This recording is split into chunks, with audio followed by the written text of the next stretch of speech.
Voici un exemple de projet qu'on réalisera sur cette chaîne. C'est une calculatrice. Vous ancrez les chiffres là et un opérateur, puis valider. Ancrer les données, effacer si ce n'est pas ce que vous voulez. Un opérateur et puis valider le calcul. C'est très simple à réaliser. Il suffit seulement que vous suivez les vidéos que je fais en or sur cette chaîne et vous aurez toutes les compétences afin de réaliser un projet de ce type. Aujourd'hui, on va voir Python comme une calculatrice intelligente et apprendre à afficher du texte à l'écran. Croyez-moi, s'il faut débuter en programmation, Python est la entrée la plus accessible à tout le monde, tout débutant. Parce que c'est du code qui est facile à comprendre. Et c'est pour ça qu'on l'appelle généralement un langage de haut niveau. Beaucoup plus du matériel, concrètement à certains langages de programmation comme le C, le C++ ou alors, puis même encore, l'assembleur. Aucune connaissance préalable n'est nécessaire. Ouvrez simplement Python et suivez-moi. Si vous n'avez pas Python installé, faites un tour dans le web ou dans YouTube. Vous trouverez une vidéo ou alors des vidéos qui expliquent comment l'installer. Moi-même, personnellement, j'en ai fait. Vous pouvez la regarder juste en bas. Alors, qu'est-ce que Python est un langage, de programmation très populaire, utilisé dans l'automatisation. Vous voyez, quand on parle d'automatisation, je pense comme ça au système embarqué. Par exemple, les éclairages intelligents, les systèmes d'arrosage des champs automatiques, des détecteurs de pluie et des stations météo, plein d'autres choses de ce genre. Dans le web également, plusieurs applications utilisent le Python. La science des données, oui, l'intelligence artificielle et même les jeux. Oui, les jeux les plus puissants ont été réalisés par Python. Du moins, la majorité. Sa grande force, c'est qu'il est simple à lire et rapide à apprendre. Bon, en première partie, on va voir Python comme une calculatrice. Commençons par quelque chose de plus simple. On est ici. Ces 3 points que vous voyez est ce qu'on appelle un prompt dans l'interface Python. Donc, bien sûr, là, il commence par Python même en question. Mais à la suite, on va utiliser un autre IDE qui est Spider. Je ne suis pas très à l'aise avec ce Python parce qu'il n'y a pas d'autocomplétion. C'est-à-dire des mots-clés qui sont suggérés. Il n'y en a pas. Et du coup, c'est difficile. C'est très lent d'ailleurs. Donc, on va voir directement Python comme une calculatrice en faisant taper 2 plus 6, mettez ancré. On a la 8 directement. Vous voyez que Python connaît faire de l'addition. On va mettre 2 moins 8, ancré. On a moins 6. Python sait faire de la soustraction. 4 ou 3 fois 4, on a 12. C'est la multiplication. Disons 3 sur 4. Et là, c'est là où il faut être attentif. On a 0,75.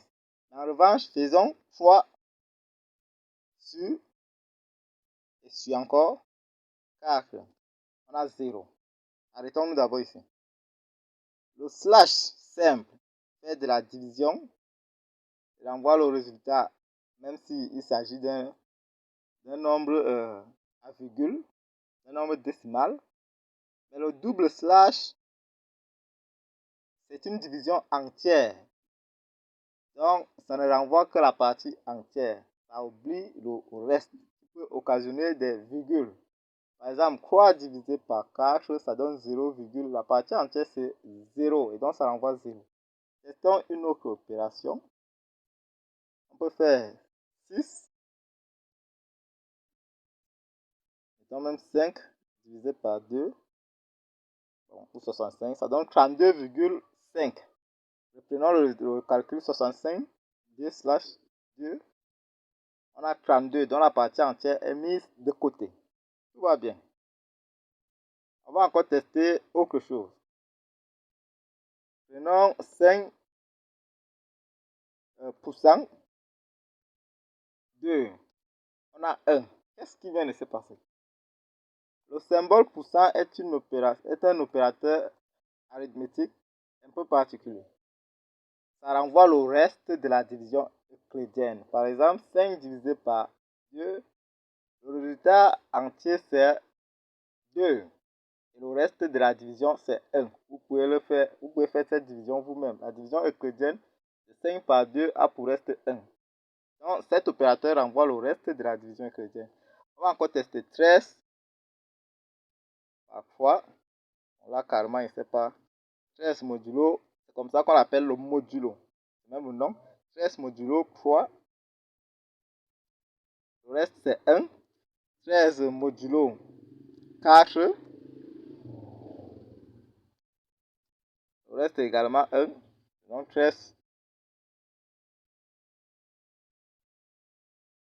modulo 5. Le reste c'est 3. Donc vous pouvez faire ce genre d'opération. Et généralement, l'opérateur modulo est très utilisé. Je pense comme ça au test de parité des nombres. Autre opérateur, autre calcul que Python peut faire, c'est la puissance. 2 étoiles, ça c'est pour désigner la puissance. Donc 3 puissance 2, on a 9. Très facile. Donc je crois que c'est une grande partie de calcul que Python peut faire. Il y en a encore. On va s'arrêter là. Et on va directement voir ce qu'on appelle souvent en mathématiques les priorités d'opération. Par exemple, si j'ai 2 plus fois 4 en mathématiques, on commence d'abord par faire 3 fois 4 plus 2. Après, entrer. On voit que 3 fois 4 plus 2 c'est 12, plus 2 ça fait 14. Donc Python a respecté la priorité d'opération. On peut alors forcer la priorité et écrire 2 plus 3. Bon, je vais mettre entre parenthèses. Les parenthèses. Maintenant, mettre fois 4. Ouais, on n'a pas le même résultat, puisqu'on a d'abord fait 2 plus 3, qui est l'opération prioritaire ici. 2 plus 3, qui est l'opération prioritaire, ça donne 5 fois 4, donc résultat 20. On va directement voir comment afficher du texte, parce que c'est beau de faire des calculs, mais lorsqu'on est dans un programme en profondeur, il va falloir afficher ça à l'utilisateur. On utilise simplement le mot-clé print, et si c'est, on passe au message entre les parenthèses. Si c'est du texte, on met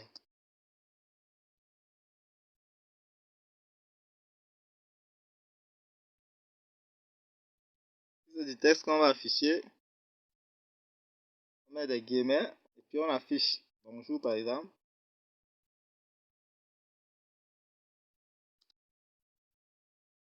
Okay. On a du texte qui est affiché. Si c'est un nombre, un calcul qu'on veut afficher, on met également print comme ceci. On met le calcul entre parenthèses 9 moins 7. Pardon, moins 7. Entrée. On a 2.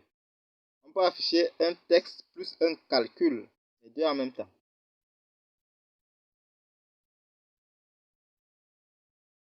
Un texte plus un calcul en disant par exemple, la somme est, on décale, on met virgule, et puis on met un autre calcul, 23 par exemple, plus 45. On sort ancré. On a la somme est 68. Donc voici les premières choses que je voulais vous faire découvrir avec Python. Retenez ceci, Python peut calculer, Python peut afficher et vous n'avez encore rien vu de compliqué en Python. C'est juste les initiations. On verra à la suite comment parler avec Python, c'est-à-dire interagir, lui envoyer des données. Et Les variables surtout, on verra les variables. Parce que à partir des variables, c'est là où Python devient puissant. Abonnez-vous à la chaîne pour ne pas rater la suite de ces vidéos. Et likez surtout.